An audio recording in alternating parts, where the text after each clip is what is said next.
Breathe with me. I've been thinking about breathing. It's probably the single most important collective function of all the various parts and systems that make you up do together. Replace the oxygen, get rid of the carbon dioxide. You, we, I, at any point, minutes away from certain death. Pretty big fan of this air stuff myself. And I've been thinking about consciousness as it relates to breathing. The crowning achievement of humankind consciousness, the power player of the body, the most important component of the whole system, what makes us humans human, what makes me, specifically, that I am really, really, really smart. Which is already a funny picture. I'm using consciousness to think about consciousness in what I imagine it must have felt like to be one of the beautiful people in adolescence, just staring at yourself, blown away with how pretty you are. And my consciousness is doing that, staring at itself, so proud, pondering the big stuff. And then I take a nice big breath of air, a conscious breath of air. And it hits me this whole time. I've been using my conscious mind to marvel and navel gaze at myself. The other systems, meanwhile, the unconscious parts of the brain, the nervous system, the respiratory system, the hormonal system, digestive system, have all quietly and humbly, keeping me alive. While I was thinking these oh so important thoughts, I didn't even have to think about breathing. I was just breathing in the background. You know when something shifts? Creates a crack just big enough for you to see something different? Well, I got it, and I saw it. My glorious, all-powerful, magnificent mind was not even trusted with keeping myself alive. Now in school, it was just casually explained that the mind had better things to do than to worry about breathing. Yeah, right. Consciousness, right? Think of all the important things that you thought in the past hour that kept you alive like breathing did. That's like a hedge fund manager looking down on a water treatment worker. Yeah, excuse me, I'm too busy playing with fake numbers all day while you do lowly, dirty things like prevent the world from becoming a literal fucking shitstorm and the water from killing me. So if you have a glass of water nearby, take a nice sip, take a nice thank you moment for the water treatment worker who made the water not kill you and your house become a literal shitstorm. And it reminds me of one specific psychedelic hallucination years ago where I got into an argument with a tree. It's a pretty long ordeal, but I can sum it up. The general gist of this conversation being, listen here, ape man, I've been here 90 years. I've seen a ton of you little monkey things running around, and I'm not impressed. I think we figured it out 370 million years ago when we just decided to skip the whole consciousness thing. Tell me you hate me, chop me down, make me a chair. I won't frown. I see you little busy, worry, kill and fuck and fight and feed. Well, I just hang out and have everything I need. And the tree didn't rhyme, but I like saying it that way for whatever reason. And it sums up like a 3-hour conversation in a fun little rhyme. All this to say, no, your consciousness is not trusted with breathing.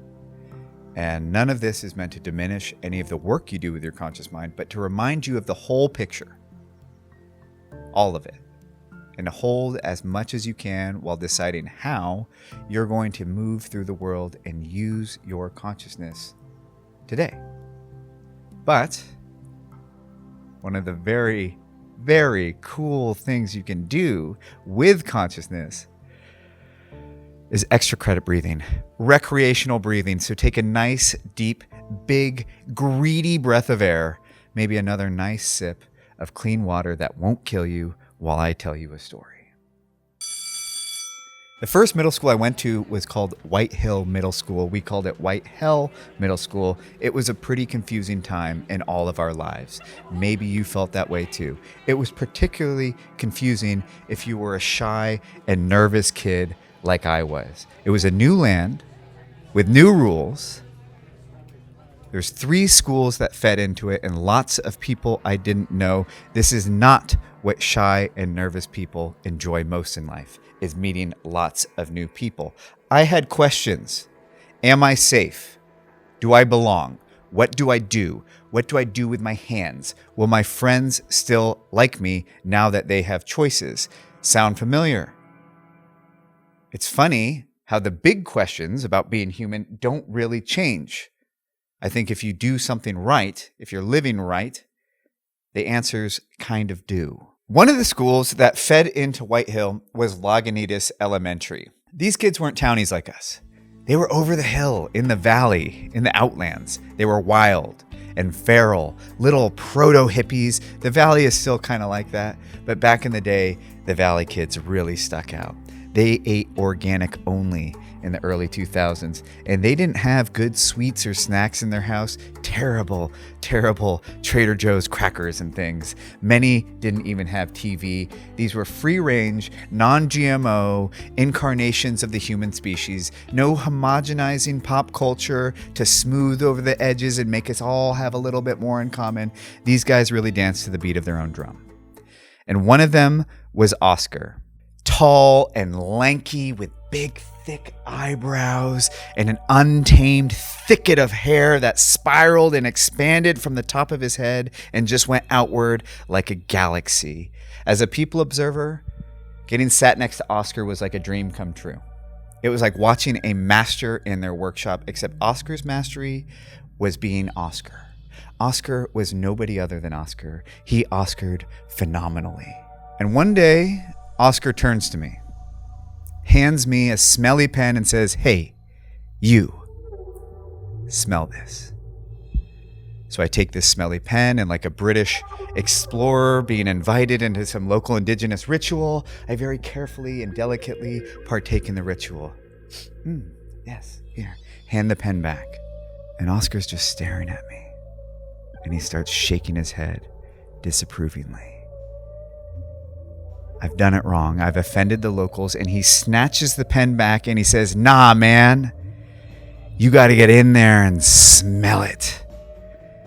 And he holds that pen up to his nose and he plugs one nostril and he just...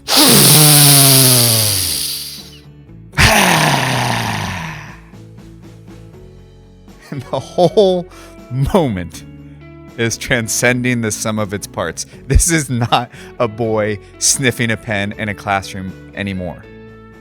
This is the raw spirit of confidence and expression and permission to live and permission to dance with itself. This is a spiritual experience in a portable classroom. He inhaled so loudly and so proudly and so powerfully, the whole classroom has turned.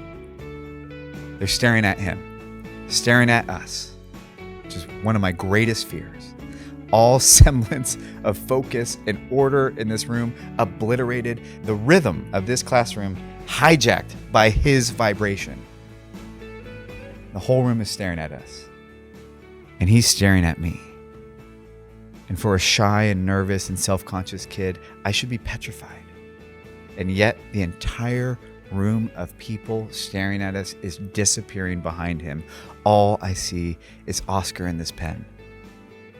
And he sticks his hand back out with the pen. A second chance. Another invitation, an invitation to life. Really. When life gives you a second chance at redemption, you take it, and I take it. I grab this pen, which might as well have been glowing at this point. The power is beaming from this totem, the classroom looking at me. Remember, the interruption has already happened. The class is already staring at us. This is our cue. This is the moment where you apologize, where you're supposed to quash your rebellion, and you're supposed to go, "Sorry, I didn't mean to interrupt." And somehow, some way, in that moment, I choose life instead.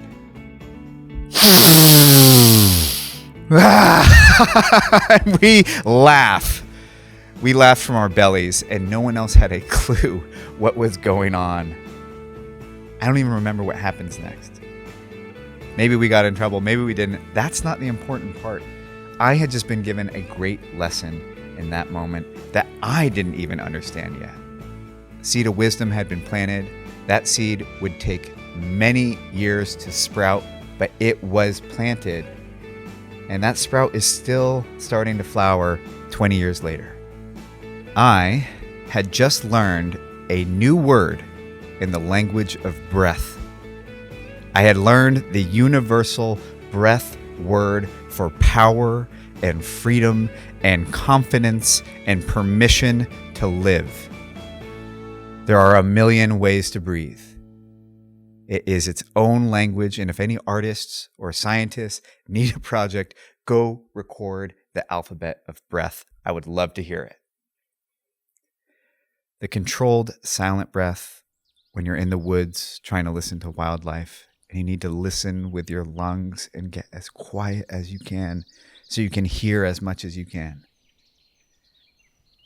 The power of finding that last bit in your gas tank when you're lifting something heavier than you've ever lifted before.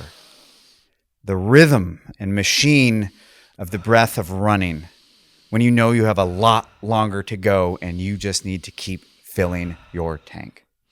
And the explosive bursts of making love, breathing hot air into each other's ears. I was doing the same thing Maori warriors do when they haka dance, which if you haven't seen one, you need to. And if you haven't tried it in the privacy of your own home, you need to. For the sake of your life, you need to try because it's universal and you'll feel it. Breath is a human universal. It's our first language. It's the first thing we do on our own here. It's our first threshold, our first exchange. Air in, carbon dioxide out. That's how it works. You cannot have one and not the other. So go on and reconnect. Reconnect with your Genesis and take a nice, deep, powerful Oscar rip of air.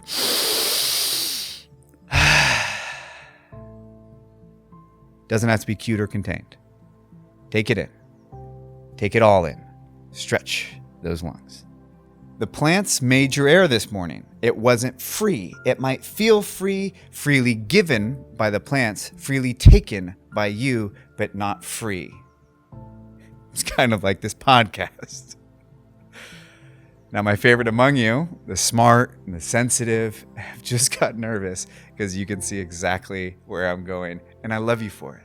But I promise you're in safe hands. Aren't you glad you've been breathing? Welcome to the dance of life. The great give and take, a series of transactions as uncomfortable and dirty as that word may make you feel. I know you didn't ask for this. I know you have enough going on without hearing this truth, but it's an unavoidable truth. And the only way that an unavoidable truth can hurt you is if you're avoiding it. There's a cost to life, a debt. There's no pause button. You're in it. You're here. No deferment. This is the human experience. You weren't given a tree experience. And the goal of this game isn't to hoard as many chips as you can or to go for broke and spend it all, because unlike the games we play where all that matters is the final score when the game is over, when this game ends, this life game, when it's over, when you die, is precisely when you're no longer capable of keeping score at all. So get comfortable. The play you're in right now, the shots you are or are not taking, the things you're giving and the things you're receiving right now, that's the score. And you could go ahead and try to approach it from a different angle. Go ahead as an experiment. Try and take as little as you can. Eat as little food, drink as little water, take shallow, little pitiful baby breaths, and lay in bed and use as few calories as you can. Become as small as you possibly can and see how long it takes before you're suicidal. For me, it's a couple weeks. Unfortunately, taking less than you need, participating less than you're supposed to, is not how you solve this debt, the debt of life. That's not how you pay the collector here. Nothing is free. Life isn't free. Consciousness isn't free. Think of all the things that had to die to keep you alive so far. And I invite you to take this one in. to get real clear here. I'm getting so much out of this right now, and you can too. So here you are, the give and take of life in the transaction. Nicer word is the dance of life. And on one level, you're doing phenomenal. Right now, you are 32 trillion cells wearing underwear. The collective you has probably put on underwear today. Take the win. If you ask me, they're working brilliantly together. All the skin cells and nerve endings and neurons, all allowing you to listen to the musings of another 32 trillion cells who bought a microphone. Your cells don't seem hung up on the dance. They take what they need, they produce what they need to produce, they're in the dance. Why don't you join them and be a good dance partner? But if this idea is still terrifying to you, if the transaction, the give and take of life makes you afraid, good. Me too. You're my kind of person. Welcome. I used breath because it's a perfect transaction. It's your first and last transaction you will take here as a human. And it's beautifully simple. Every breath is a promise of another few minutes. Every year, I consciously decide to renew my sobriety and to do another year. Well, multiple times a minute, you breathe and you renew another 2 minutes of life. This will happen with or without you, just like life will happen with or without you if you don't participate. But you can choose to join the dance. No matter how defeated you are, no matter how lost you are, how broken you are, how much you don't want to exist anymore right now, you could close your eyes and join your body in renewing another 2 minutes. Take a nice deep breath, maybe 3.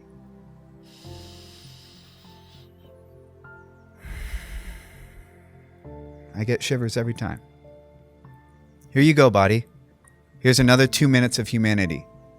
Every breath is 2 minutes. Every drink of water is 2 days. Every bite of food is 2 weeks. Don't quote me on that. You get the gist. So if you don't want to be here, you could reluctantly and bitterly take a nice big breath of air, drink a nice tall glass of water, and eat some nice, fresh, healthy food with some vegetables, please. And you could consciously say, okay, body, I don't want to. Here's another 2 weeks. And during these 2 weeks, you could agree to be here. You could join the dance. Join the dance. Dance with life. Participate. Make drawings in the sand, even though it will wash away. Because you will wash away one day. Pet strangers' dogs and make faces at babies in lines. Dance with your friends. Or if you're single, fuck it. Make out with your friends. Why not? Have fun. But don't lose sight of the cost. The cost of life. There is a cost to life. A debt. There is no pause button. You're in it. You're here. No deferment. This is a human experience. You are not given a tree experience. I went for it. I took as much as I could. I had sex with as many people that would have sex with me. I went to as many pretty places as I could. I did as many drugs as I could. None of those things paid the bills long term for me. I cannot stop repeating the line I heard from Colonel West during a lecture. Please forgive me. So many of us, including me, are in the joyless pursuit of pleasure. None of those pleasures, no matter how great they were in the moment, save me when I'm at zero. The ecstasy high I can barely remember doesn't save me. The beautiful woman I brought back home doesn't save me. The incredible $300 meal doesn't save me. Mariah texting me it's her anniversary of not cutting herself every year saves me when I'm at zero. The fact that I answered a message from her and we got to talking, and somehow that small gesture has some tiny part to play in that story saves me. Someone taking time out of their day to tell me that something I did mattered to them saves me. The strangers I've stopped for, even when I was busy and helped out on the side of the road, save me. Joy is not a solo activity. Joy is being a good dance partner. It's really partaking in the transaction. Joy is participating in life. Joy is not hiding, not withholding yourself because you're afraid of what people might think of you if you were really you. And it's not giving it away free either. This is when I meet a ruthless capitalist and I see how engaged they are in the transaction and how clear they are. I wanted to bring a little bit of that to my more sensitive and lovely and spiritual creatives that are maybe a little hung up on the transaction, on the give and take. Maybe you give too much. Quietly expect it to just come back magically without you being a part of that. Maybe you give too little because you're scared of what would happen if you were fully you. But today, I invite you to join the give and take. So speaking of give and take, this talk is part of something new. This is part of my next give. I want to talk with myself and eventually release podcasts that are all on my own with my own thoughts. And this conversation really helped wake up some of my desire to get better at the give and take, to go further than I wanted to see what I can create and see what I can do. And Claire, our guest today, thank you so much for using our conversation as a landing pad for my first one of these talks. It is based off our conversation. And if you, like me, are good at giving in some ways, good at taking in some ways, it's been a good journey. It's been a good hero's journey for me. But let's say with money, I get a little weird. I'm what some people would call an under-earner. A little bit of hang up, really succeeding. Let's say I'm a hider and I'm good at talking to you here and I'm good at talking to my friends and I'm good at schmoozing with a room full of people. But if you put me on a dance floor, I don't dance. I hide. And when I get home, I wish I had danced. This conversation is about the give and take. It's about experiencing how you give and take. Where are you holding back? Where are you not taking enough? Where are you not giving enough? This is now my conversation with a good friend and future collaborator and someone whose podcast really woke some stuff up with me called The Better Questions, which I can't say the name without thinking about, that's right. If you want answers, you gotta ask questions. Here's my good friend, someone who I think was probably put here to help me work through a little bit of my give and take issues, Claire Giovino. And we have called this conversation Give and Take. Hey, Claire. Hi, Sam. It is a trip to have you in person. Yeah. I gotta say. Surreal. I'll just start off just by saying that what I said earlier is 100% true. I'm so impressed by you as like an everyday, ordinary, regular person. And I think that's really more the direction that I'm inspired in, is rather than trying to be a special or be an influencer or an expert, I'm really just trying to be like the best regular, like everyday, ordinary fucking hero I can be. And I'm just inspired by you for a lot of reasons, but mostly because I feel like everything that you do and live is approachable and doable if people want to actually spend the energy living their values, I guess we'd call it, rather than just talking about it. But I start the show the same way every single time, and you are no exception. Who are you? The infamous question. On a top level, I'm a business owner, a financial coach, a podcaster, a writer. On a deeper level, I am a friend to my family, my chosen family, myself, and I'm a questioner, always. Host of The Better Questions. Yep. And the title of your show totally changed the way I think about questions, actually. The conversation was great, but the title made me, I think, start to realize like if I want answers to things, I just have to start with a question. Mm-hmm. And so it's made it into my morning routine, where rather than starting with direction, I start with a question. And I'll be like, what could I do today that would be the best use of my time? And then wait for an answer. But so thank you for that. Of course. Listening to you talk, like we were doing a creative project before this, which will be on your website and on Instagram. Listening to you talk, I realized that there's like, you weren't always on the track of working in finance and working in helping people with money. And I'd love to just back up a tiny bit and just go into how you kind of got here. I started as a teacher. I didn't really know what I wanted to do. So I was an English teacher at a university, and then it also gave me this ticket to the world where I could travel to different countries and teach ESL. So I traveled to 18 countries in 3 years. And then I was building these connections with my students in the classroom, but I felt limited by the subject. I was sick of talking about grammar. And so that's where this obsession with psychology, where that stemmed from, where I just wanted to go to the heart of every conversation that I was having. So I went actually more an entrepreneurial route and opened my own business. But during all of that, I was exploring my relationship with money and working under a bunch of different financial advisors.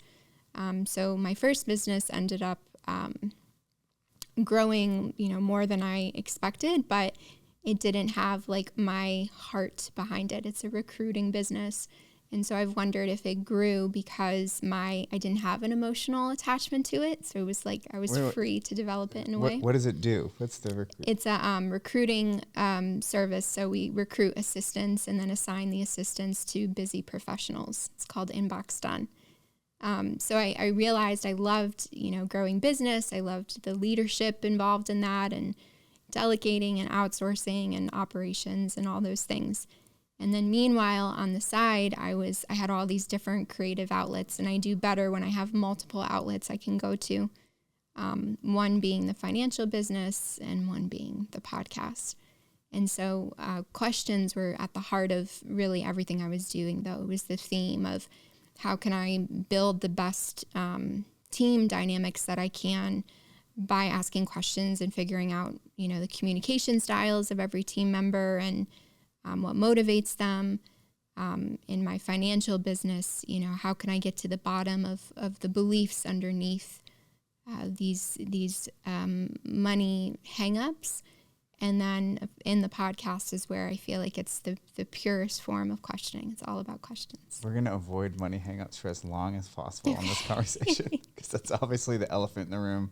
You know a little bit about me. We've been friends and have been a part of a book club together. Money's a struggle for me. So I'd love to talk about something just a little. We're just going to just push it like 10 more minutes. Okay. I interrupted you a little bit when you got onto something that I think I relate to a lot, which is that when it wasn't something that you were passionate about, you had an easier time just getting it done, getting it out there. Perfectionism is a huge part of my story. And all the most important things to me are the most impossible to get done, because it's where like my critic dials in and like gets really vicious. And I'd love to hear a bit about your like observations in that dynamic where you do have a company, you're doing big things, building a big company, and then you also have a passion project where you'd probably like more of your resources to go. Tell us about the dance, because I resonate to that a lot. It's the question I'm always asking myself, do I want the thing that I love that's closest to my heart to fill up my days? Or is it better to not put the pressure on it to pay all my bills and kind of keep it in the margins of my life?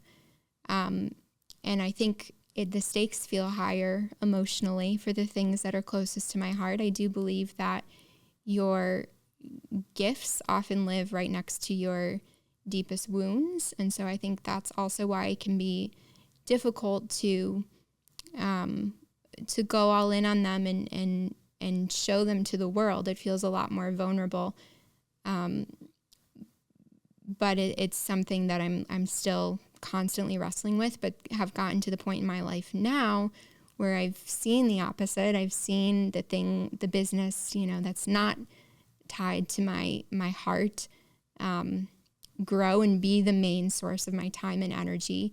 And now I'm ready to just see what happens if I go all in on the heart business. Is this the first time going all in? Mm-hmm. Wow. Even with the podcast, it's like I dabble on it on the side, and I've catch myself like, oh, that's unrealistic though, to make it my, full source of income or my one main thing. But I haven't actually tried yet. I've always kept it kind of in the margins, and, when I have time, I put out a new episode. So it feels like the final frontier, actually. Wow, brace yourself. Yeah. What I have found going all in is kind of like the greatest spiritual gauntlet you will ever go through. Mm. So when I was collecting just like a simple 70 grand a year and I could just show up when I wanted and work for another company, I had a lot easier time being a spiritual person. Mm. And when I started working for myself, it's like, there's all your stuff. Yep. Like right there. So it'll be interesting to like keep talking and see how that goes. We're doing the exact opposite. Mm. We're like starting to take in, like slowly, but starting to take in clients that we really like and starting to work on other people's stuff just to back up a little bit on that pressure. And so it's kind of interesting. I just wanted to, at least for the listeners, say like, hey, this is like a throttle, and you can put it down or back up as much as you want. Mm-hmm. Because I hate the idea that you have to, like the goal is to quit your day job and do the thing that you love.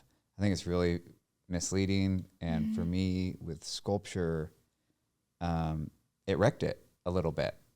Yeah. And finding that balance is, I think, really important.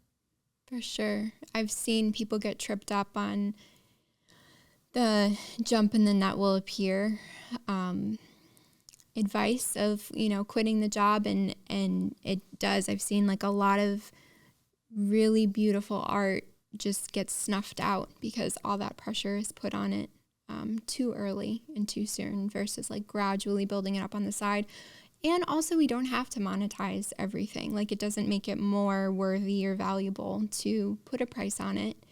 I think we can stop ourselves from doing that out of fear. Like, I think that's the place I've been in is, well, I haven't actually tried to make this my one thing yet. But it's also the capitalistic society that we live in. Like, it's a compliment now when you say, oh, you're so good at baking, you should open a business. Some people just want to create for the joy of creating. That's fine. Yeah. It's beautiful. Okay, we can talk about money now. Okay. I've warmed up to it. Okay, tell us about what you really do these days with budgets and helping creatives. Yeah. So my financial story began while I was traveling to all these countries. So I was sent my first credit card in the mail at 18 and maxed it out immediately and was given no financial education in school. I think it's kind of luck of the draw, if you have parents who discuss it with you or not. The public school system doesn't do a good job preparing anyone for financial basics. So I traveled to all these countries on credit cards and came back with a huge bill and a huge balance. How huge? We want to know. Yeah, huge for me on my teacher's salary, right around $30,000. Yeah. Which on my little meager teacher's salary was like, it didn't feel real. Oh, I've seen the $30,000 bill with some of my friends who I went to college with. And I know that's not even like, it's all relative, but that's not even, some would consider that low. But on my little teacher salary, it felt like surreal that, how did I get to this point? And I was keeping it a secret too. So it was just this secret I had with myself, which added this whole element of shame to it. So I had a Chase Freedom credit card, and I used it all the time and maxed it out all the time. And then one day the irony hit me of this card that is supposed to provide freedom was keeping me very much trapped, the opposite. And credit cards actually, if you pay them off every month and don't rack up a balance, the actual terminology is a dead customer. You mean, you're nothing to them because you aren't making any money off of you, off of interest. And so that was the day, the defining moment where I logged into every account I had, multiple credit cards, and added everything up. And then I actually shared the number with people in my inner circle to let them in on this secret that I was carrying. And then from there, it was, I was teaching on the side. That was my 9 to 5, but I apprenticed under a financial advisor. I worked with every financial expert that I could afford or who would work with me, based around my budget, and then grew from there. So I designed the system that helped me get out of debt, helped me organize all my numbers, I learned to start investing, which feels really risky when you know nothing about it. And then I learned it's actually riskier not to invest because of inflation. And then I became a financial coach for Catholic charities, and the business snowballed very organically. So I started with just a couple of clients in Portland. I called myself a financial organizer. I made up my own title. And that led to this open conversation of, oh, what is that? And then I was able to very organically share what I do. And then the entire business grew just from word of mouth and referrals. So that's where I'm refocusing my energies on today. You didn't advertise? Never. I've never advertised once for it. How do you get customers to pass the word on as somebody also in a new business? Yeah. So I started by going to meetups, actually. I'm a really big meetup advocate. And so most of them will have a introduce yourself circle in the beginning where you say, your 60-second spiel of who you are and what you do. So I got my first round of clients in that. And so I did a lot of in-person, I was dying to get off my screen, a lot of in-person events. I am an introvert, so I hate networking. But I found the introductions were enough to start the conversation, and that grew my initial client base. And then I had referral bonuses for anyone who, shared the word and referred a client to me, just received, a cash bonus. And then it's continued to grow from there. So again, next frontier is Google Ads. It's coming next, but it's been all word of mouth. It feels like really intimate place to be. Logging into everybody's, I feel like I could have sex with somebody easier than I could let them see all my financials. Yeah. How do you get people to trust you on that level, and what do you I understand the process. In recovery, we do something with our bad behavior. Sometimes you can sneak in your bad spending into there, but it's an inventory. It's really looking at what's there, and so it's the start of any good change is facing the stuff. But it's really vulnerable, especially with money, which feels very private. Oh yeah. I'm still to this day shocked that people let me in as much as they do. I think people come to me in the business when they're ready, and nothing anyone else could say would have made me ready to log into all my accounts. You just hit this moment where the pain and frustration of being out of control of your money outweighs the risk of being seen. I think that's what it is.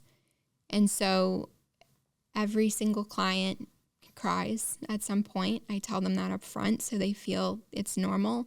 And like we were saying before, the numbers are quite arbitrary. The numbers are just almost like the conduit that helps me get into all of the emotions underneath the money, which is actually what changes long-term behavior. So it's incredibly vulnerable, incredibly emotional, especially in working with couples. I want to, protect everyone's privacy, but I've had moments where one, spouse was in charge of the accounts, and only in the session was it revealed that the account had gotten as low as it was. And so there's this revelation and surprise and shock. And so that adds like this whole other element of I'm not just holding that space for one person I'm the first person to show me these numbers and the beliefs and emotions attached to the numbers. And then that's doubled when it's working with a couple. And you specialize also with creatives? Definitely. I found I was attracting so many really creative freelancers and self-employed individuals and who just have these questions of how to monetize my art. I love creating. And then when it comes to pricing my work, I just hit this immediate block where, some of the language they've used is it almost taints the work. It feels less pure to put, money on it. So we focus a lot on money just being an exchange of value. It's an exchange of energy, which objectively most people agree with, but the emotions, that run underneath that are strong. So it's a lot of imposter syndrome. My work isn't good enough yet to put a price tag on, but I'm okay sharing it for free. All these different questions. Again, should I go all in on my art and have it try to pay all my bills? Should I wait until it grows to a certain level? So yeah, a lot of creative work. So let's get into the details. Like what is your thoughts on that? Like when do you start to take it from something that you moonlight doing into something that you give a Friday? Mm-hmm. What are the ways that you want artists to start thinking about? There's a lot of artists who listen to the show. Mm-hmm. What's your how do you want what mindset would you want them to start thinking about money in relation to their art and to their creation? Think about designing your ideal day is a really good way to start. Time and money are so connected that they're like impossible to separate actually. So it sometimes is easier for creatives to start with what would my ideal day look like? How would I want to fill this, or my ideal week? And then kind of reverse engineer from there. Creatives are known for their time management skills. Yes. So maybe you don't want your art to fill every day, all day. I've worked with a lot of clients that want to keep it in the margins and just do, custom quotes instead of making it their full-time gig. But so starting with that, and then, time tracking is really great too. Like, where's your time actually going? And seeing what time do you actually have to work with? Because I know it can be really frustrating also to feel like you're putting your time and energy into the wrong place, where what if there's no ROI or return on your investment for that? So always questioning, what do I actually want? What would the ideal actually be? Do I want to monetize my art, or is that just what society is telling me that I should do? And then once you have your ideal day and how you would like that filled, then we can break it down into more of the specifics, finance wise. I have some clients who are more creative when they need to make money. So there's no money in their account, and now it's necessity that they need their art to fund their life. And then I have other clients and friends, myself included, I'm way more creative when my financial needs are met. Really? Yes. I get real brave at the $1,000 mark in the checking account. I get heroic. No. That's amazing. I cannot. No, it's not amazing. It's a character defect. Live on the edge. Sure. It's different. There's no one answer for anyone. Okay. I kind of structure my days following my energy. So we've talked about how you have the most energy from 7 a.m. till noon. Mine starts around noon and then is this incline until around 5 p.m. So I know that's when I'm going to batch my creativity. That's the prime hours. So I build my days all around those hours. Sometimes I will kind of jump around between the financial business, a little bit of writing and the podcast, or I'll just focus on one thing every day.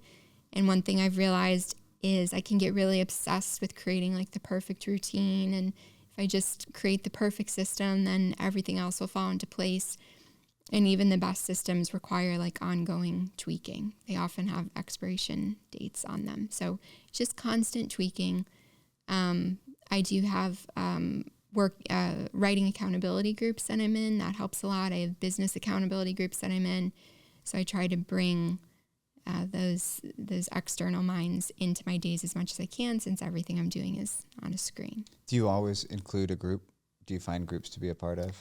Almost every day, yeah. I think that'd be great for us here, because I love recovery groups and I love my men's groups. But I do feel like I would love a little bit of extra support on me. Like, I'm in a totally different chapter. I'm going to be 33 at the end of this month. Actually, I'll be 33 at the end of August. I have no idea when this airs. Jax is becoming a teenager. And so whereas before it really felt like, hey, the most important thing you can give to people right now is your time and your attention. Now with Jax getting older, now it's like, nope, it's time really to start thinking about making money and being like a mature emotional adult, not just taking care of yourself, but actually finding some degree of prosperity. And it's scary for me. I don't know if you've seen this with other clients. I'm sure you have. I really don't think I'm that weird. But like when I start to get successful, things start to get weird. It's like, I don't know if you skateboard, but like when you're going a certain speed on skateboard, it starts to get wobbly. It's like I get the high speed wobbles and something goes wrong every time. It always is a great story. I'm a great storyteller. You are. So it makes sense. It's like my dad died or something, this or that. But if you look at it over 10 years, you start to notice, wait a sec, there's always something right at this point. Do you see self-sabotagers like that? Oh, yeah. Yeah. What do you think? I know you're not like a psychologist, but you're a really attentive person. Like, how do you work with somebody who has that bit of self-destruction? Yeah, I think the fear of success is as strong as the fear of failure. I think there's the fear of the unknown of what comes after that level. But I don't really view, success as, I think we continually peak through life over and over again. So I think it's also natural to have rises and then to come back down. I always default to questions. So what is the fear inside, reaching this certain point? You've talked about guilt before. I'd want to know, where does the guilt stem from? I think a lot of it, our behavior is determined by our identity and how we view ourselves. So how is your identity changing when you reach these levels of success? But I wouldn't want to put the pressure on anyone to, now that I'm here, I have to maintain it. I think it's very natural to ebb and flow too and have like a decline. You don't have to maintain that level at all times. But can I ask you, where do you think you mentioned guilt yesterday? Where does the guilt stem from? So the more I learn about myself, let's say the more I learn about being Sam in the world, the more I realize that like my consciousness takes credit for so much. Like my consciousness is basically like, I'm running the show. I think it's like such a small part of the system that is Sam. So in my mind, I am making a meteoric rise, which I'm pretty good at. I know you're not supposed to say that, but like pretty good at like building hype, getting something going, whether, I want to start showing art in galleries, I'll get in galleries, or designing things. I designed something super cool that made the news. But then it's like, I'm like launching off into space and I just like get shot out of the sky.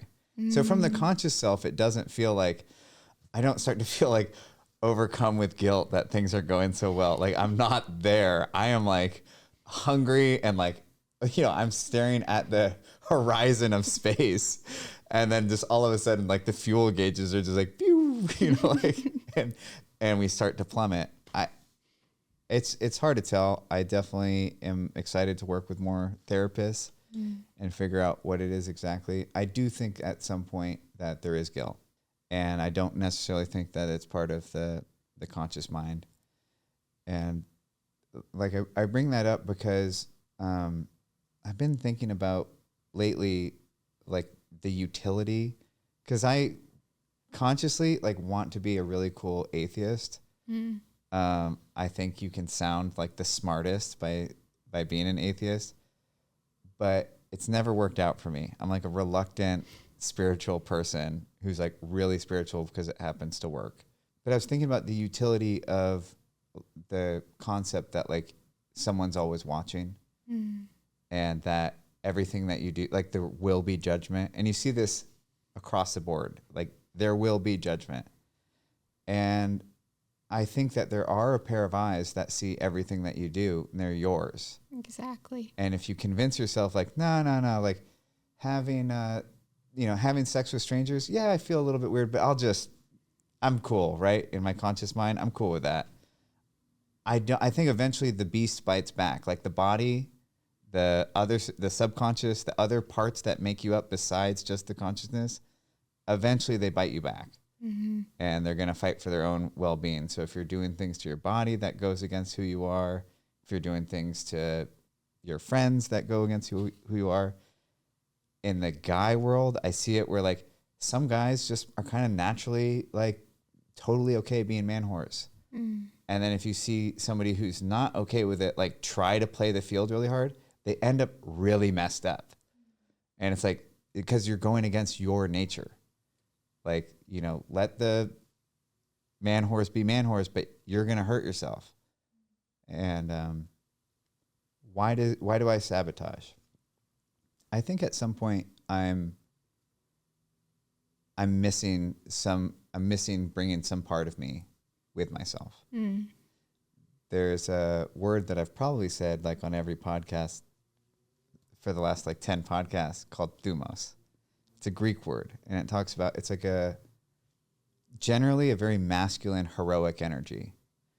And it's generally categorized, or like, it's like the image of it is mostly like two horses, like a white and a black horse pulling a chariot. And the idea is that if you want to have that heroic energy, you got to, in my word, you've got to pull with both horses, the good and the bad of yourself. Like if you want to be a benevolent, peaceful person, you're going to have to learn how to fight to protect that peace. And you're going to need both of those, and if you learn how to fight to protect your peace, you're going to need to learn how to rest when you have it. I think on some level, I'm not honoring some part of myself, but it's a bit of a mystery still. That's my 20-minute answer to that question. I love that answer. Yeah, and not casting off the dark part of yourself, the monster that we all could be. Like you've said, invite it to the table too. Maybe some rebellion too. I have a weird relationship with social media, but I had this one post go semi-viral, and that would have been the time to like capitalize on the podcast, and I did nothing.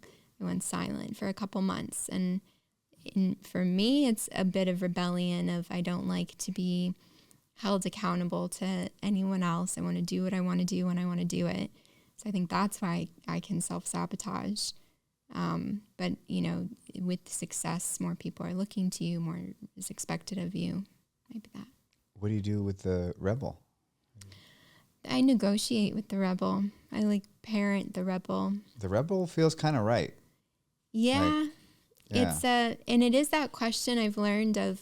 It's the rebel asks the question, how do I want to fill this day? So I think a lot of creatives are rebels with their time and what they want to invest in, but I parent it. So, I have like a tyrant in me as much as I have a child who wants to do nothing. So I have conversations with both of those sides, and it's a daily negotiation. Like, you think you can take a shower now? Are you up for that? Okay, let's do that. And that's how I talk to myself throughout the day. That's how I get anything done. All the time. Yeah. Wow. What, with your show, what do you like? I'm just going to plug it heavy. I love your show. It's called The Better Questions. I think you're an amazing podcast host. Genuinely. I've never spent the time to be somebody that can find cool, undiscovered music, but I have had that pleasure with some podcasts. Your show's one of them. Like I feel like, wow, I'm like on something. I don't know how many people are listening, but I know that I'm like on the early wave, and that's pretty cool. What are you searching for? Like, what drives you in selecting who you're going to talk to, and like what, when you think about your growth, what direction you want to go to, where are you most hungry and curious? I keep following my curiosity. So I never ask questions because objectively they would be good questions or I should ask them. I only ask what I'm actually interested in. And it's weird to listen back on yourself and all the different phases, but I can see like what I was working through with each podcast. And there actually is a rebellion piece in it because I was raised in a really fundamental religious environment where questions were a threat to the established dogma. And any questions I asked were met with a lot of anger, which I now know is, a guise for fear of what if I'm not right about all of this. And the story I've told before is I was still very much a Christian going into college and was really excited to be in this secular environment. And so I signed up for this Old Testament class, ready to be this light for Christ. And the teacher the first day, he said, but how do we know that the serpent is actually the devil or Satan? It doesn't say that. It's an interpretation. So I brought this question home, fascinated by it, to my family. And the response was, can you drop the class? Is it too late to drop? So that was the podcast really stems from that like constant questioning. And I really just interview the people who interest me, like genuinely, similar to you. If it's a bigger name, great. If it's not, great. And I'm constantly challenging myself to get a little bit more uncomfortable every time in the questions that I ask, not for shock value, but just I know in myself, like what feels safe to ask about and what would feel a little bit, reveal myself a little bit more of like what I'm actually thinking about. And it makes me feel a little bit more exposed, but that's like my personal challenge to myself every time. And a little bit of that rebellion of finally, this is my platform. I can ask whatever I want and not be met with that fear, anger. And then and I would do it for free, obviously, because I am. So I found the work that I would do for free. And it's led to so many amazing relationships while we're sitting here, which is not what I was expecting to come from it. What's the answer to the question? To your original question? No, is the serpent the devil? What's the answer to that? Well, my professor was like, had his own agenda. So he was like very much trying to make anyone in the class who might be a Christian not a Christian. Oh, yeah. Academia. But it's true. We are often taking this book literally that has been translated so many times and so much has been lost in all the translations. So it's not even really a book. It's a library. Yeah. It's not even really a book. In letters. Yeah. Yeah. Adam and Eve are absolutely supposed to get kicked out of Eden. That's my read of it. I don't see it like, oh no, that's the first mistake. I'm like, no, this is the rebels entering into consciousness. I think it's the story of when you first like look down and get embarrassed about your naked body and like become, I don't buy the whole fallen creatures, although I do feel like I will work by the sweat of my brow for the rest of my days. Well, and we've talked about how in that story, the fall of man is when despair emerges and is seen and like conventionally in Christian thinking as the most prideful of emotions, which I think is a really fascinating take of like the extreme of self-love. Like, me and my problems, I am beyond, even God can't save me. So I think I love that interpretation of the story as well. I completely forgot about that. Can you tell the listeners the story? Yes. So my senior seminar was a John Milton class, and we did a deep dive of Paradise Lost, and I've forgotten most of it, but what has stuck with me still is this idea of despair being the most prideful of emotions, because it's you thinking that you're just too far gone to be saved. My problems are too big, even for God, to save me. And it's what theologians say, that Satan is so self-involved. His self-love is what creates the hell within himself. And then Milton's take is what saved Adam was his external, but was looking at something outside of himself and getting out of that self-absorption and that self-love by turning to Eve, and vice versa. And then they were given this external task to now go work by the sweat of your brow. So it got them outside of their own heads and the hell that can exist within us by just extreme self-absorption. I forgot about that. Yeah, I think you mentioned it on a book club. Yeah. And I was like, I think I emailed you immediately, like, please tell me more. I need to know more about that. Yeah, the only cure for my suffering is to get out of myself. Same. Unfortunately, I really wish I could sit down and think about it and get it to work. In recovery, we always say, you can't think yourself out of bad thinking. You have to act yourself out of bad thinking. Yeah. And if the pile of dishes is exhausting and daunting, the only solution is to go help somebody clean their house. Mm-hmm. And that it's helping them. I can clean their house. Mm-hmm. And if you're looking for someone's house to clean, it could be a new parents or single parent, or there's lots of people who, if you ask your network, you'll find someone. Mm-hmm. But when you look at someone else's task that you're not emotionally invested in, you can see how simple it is. Not necessarily that it's easy. And I think with most things in life, it's simple, but it's not easy. Mm-hmm. But it has saved me multiple times. And you've told me too that you do really well in a crisis. It's the mundane that can get stuck in the weeds a little. Yeah, I don't think as humans we're good with abstract problems. No.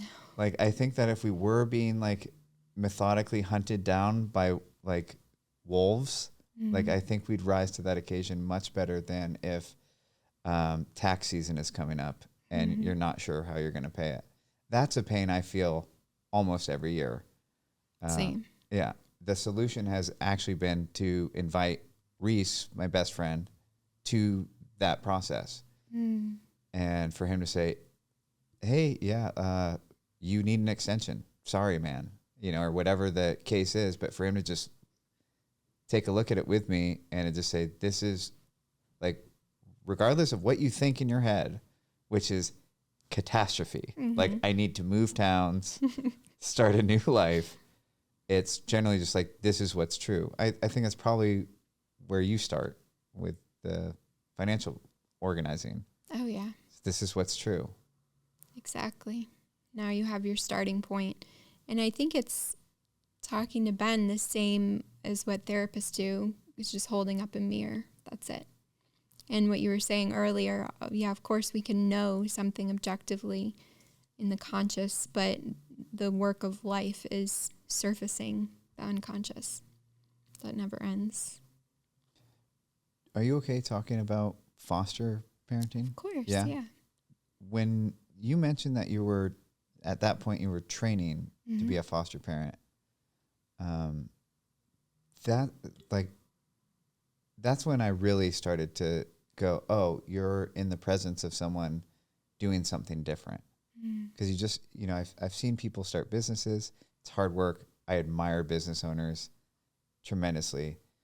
And I've seen people start families, and I admire all parents. Fostering and adopting is something that it's always stood out to me as like a bit above the regular labor of life, because it's not it's not required. It's, you know, it's like going the extra step above. I know that I know you're humble, so that probably mortifies you that we're even putting so much attention on it, or like that I'm moralizing it. But how did that happen? And what's that like? And what have you learned in the process? There's so much I could say about this. I do actually think it requires you to be egoless, because these children are coming into your home. You often don't know the extent of trauma that's trailing behind them, and how they're reacting toward you or behaving toward you has nothing to do with me at all. It is not personal. It's all of their trauma speaking out, and especially if they're younger, they don't have the words yet to communicate. So my sister was adopted, and we adopted her from foster care when she was about 10 days old. And so that experience meeting her foster mom stuck with me. And I don't know what it says about me, but I love knowing the end point to things. I love things that are temporary. I think it makes them more meaningful and beautiful. So I also love the amount of commitment that it requires, that it's for this set time and I can be fully present and then it's over.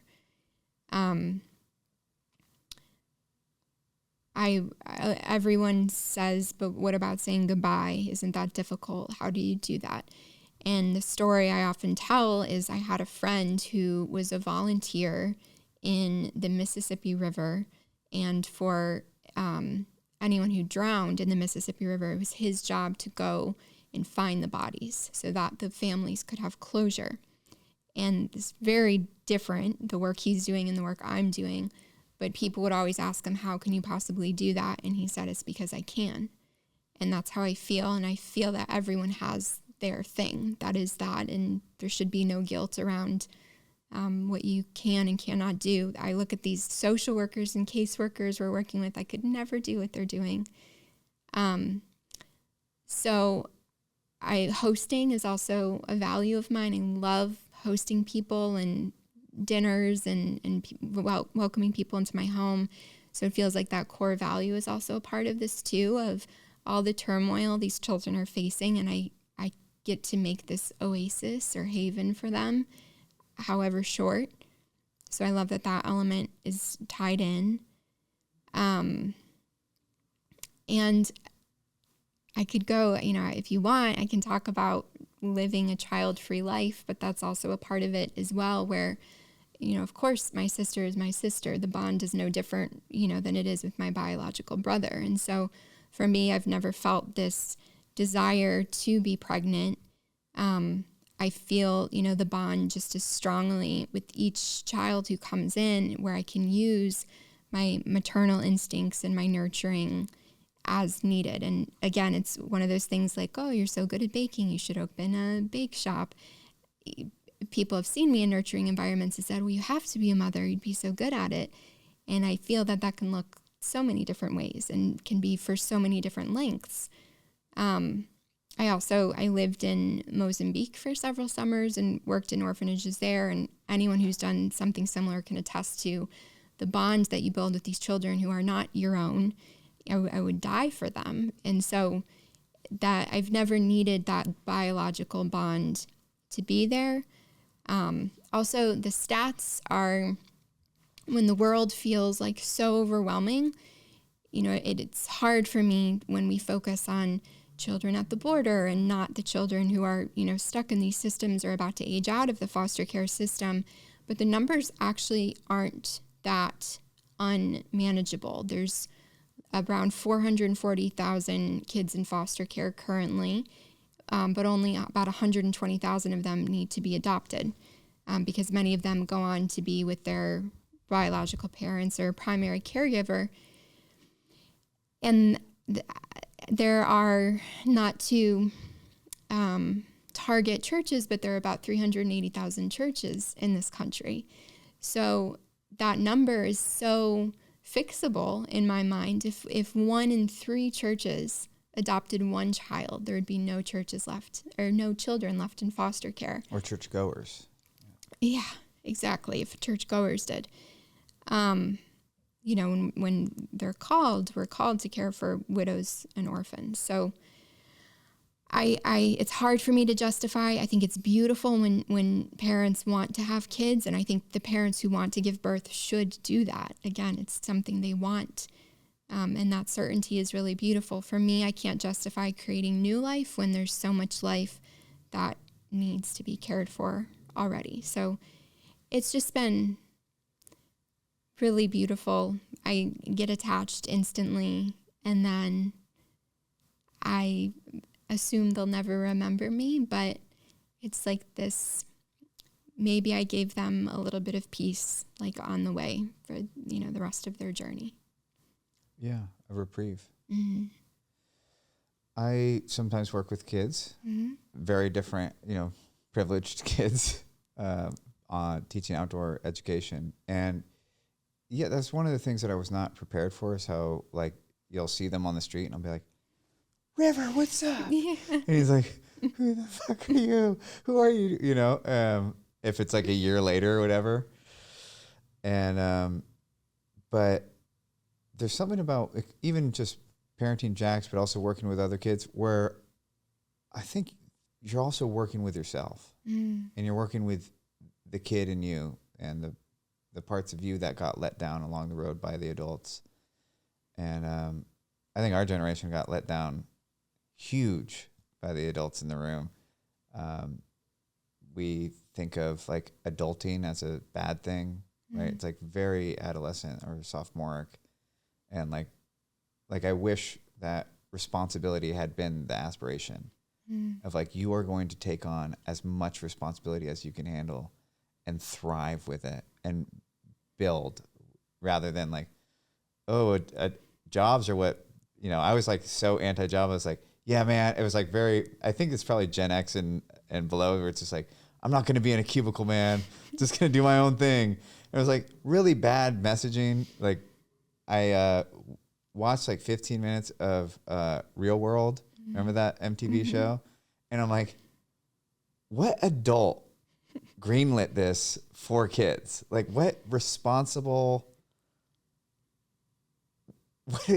whoever you are, you amoral piece of shit, you wrecked my life. No, not really, but it was just like ridiculous. The messaging of what it meant to be an adult was ridiculous, and often degrading to the people who show up at a job and show up for their families and show up for their communities, and like propelled forward this idea that somehow the specials, right, the unique ones, the stars, were somehow the most important part of a community, rather than the crossing guards, right? Rather than the people that make sure that the kids cross safely and that there's not more fatalities, traffic fatalities every year. And that's why we're in a season of just, I'm talking to friends and people who I love, because I'm more impressed by you than some of the big creative 1%ers that I've gotten to meet, which I'm grateful I got to meet. It's not a lack of gratitude, but it's just,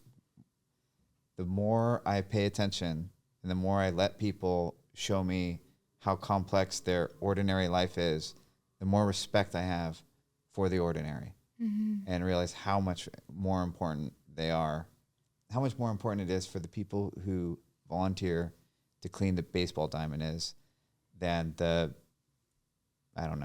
shining star of the town that, like, even George Lucas, right? If he's the most important person in San Anselmo, I think the people that clean the baseball field are probably more important. And possibly more spiritual too. Definitely. That's one thing podcasting has done. Well, before I forget, to your point, I have always wondered, like, if I love my parents so much, if I had every day been asked, how did you fail today? And shared my failures, and then those were celebrated, how different an upbringing that would have been versus how special are you? But yes, I agree. And one thing that this podcast has done, the Better Questions, has been this great equalizer, because it's not like I've interviewed these huge celebrities, but people who have been big in my eyes and whose work I've followed for years. And almost every single one at the end says something along the lines of, was that okay? Was it enough? And it's just leveled the playing field for me. Like the only reason people are big names is because they kept taking action and got comfortable being uncomfortable too in that space. But what does it mean to be a big name? I don't know. Yeah. I wouldn't know. Yeah. So I agree with you. Yeah. What is it that you want for yourself for the next chapter? Like selfishly. Like we've covered that you're a selfless, good person. What do you want for yourself in terms of growing and moving into this next chapter of your life? So I was telling you I'm on a little bit of a friendship tour right now, where all my friends live all around the country, all around the world. And right now I'm fostering with my partner in New York. So I'm feeling pulled between deepening roots and nurturing all of these relationships, these friendships I have everywhere. And so I'm holding the questions of, when do you move for friendships? When do you relocate for those? Again, they're my chosen family. So locations up in the air. I would love to be around all of these relationships as much as I can be. I'd love to keep fostering. My probably 10-year dream is to adopt as many teenagers as I can who are about to age out of the system, which depending on the state is either 18 or 21. And I think about myself as 18, that would have been comical to be, have autonomy expected of me.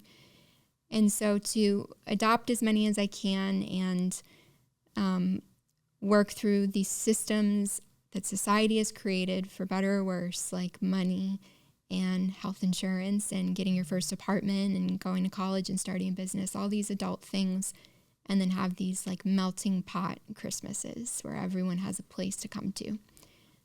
That's a beautiful dream. Thank you. Yeah. It's also, so I am left to my own devices. I'm a cynic. And so Same. when people start, when dreamers start dreaming, I'm generally like, ugh, right? But when a doer is telling me their dream, it's like, that could really happen.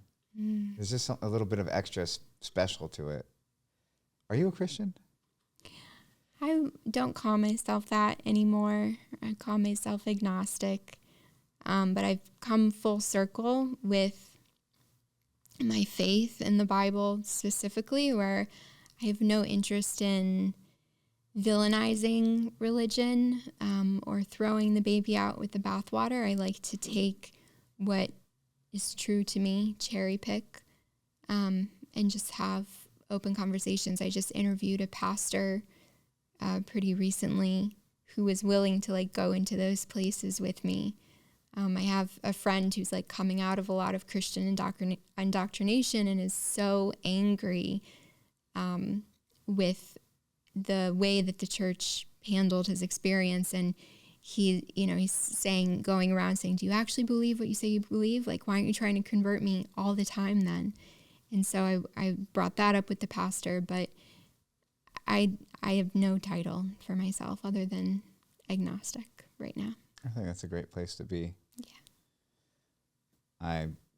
I've loved talking with you and getting to know you more. And this is a recorded proof that I should use you as a resource for somebody that can help me in the business department. Like, I'm sure when you start podcasting full time, I should be paying a lot of attention to what you do. But I end the show pretty much the same way every time. And I'd like to end it this way now, which is, if you could talk to yourself at a very low moment of your life, or maybe a moment where you felt like you could have turned left or turned right, what's the message that you would want your younger self to hear? I would say that there are, to my younger self, I'll preface this by saying that I love talking to my 8-year-old self and I love talking to my 80-year-old self. And I have a relationship with both because I am both, or I will be both. But talking to my younger self, I would say, there are many paths to happiness. I think I got really stuck in right and wrong decisions in that binary. And when you're stuck in that binary, you assume what the outcomes would have been if you had made different decisions. And I think happiness and meaning and fulfillment, there are several different paths to that, which is ultimately what we want from any decision. So just that reassurance. I love that. I learned that lesson through screwing up so badly that if you just keep crawling, it somehow works out in the end. Where's the best place for people to stay in touch with you? Thebetterquestions.com is where all the new episodes go, or on Instagram @thebetterquestions. But the best way to reach me is just Claire @thebetterquestions.com. Perfect. Thank you. Of course.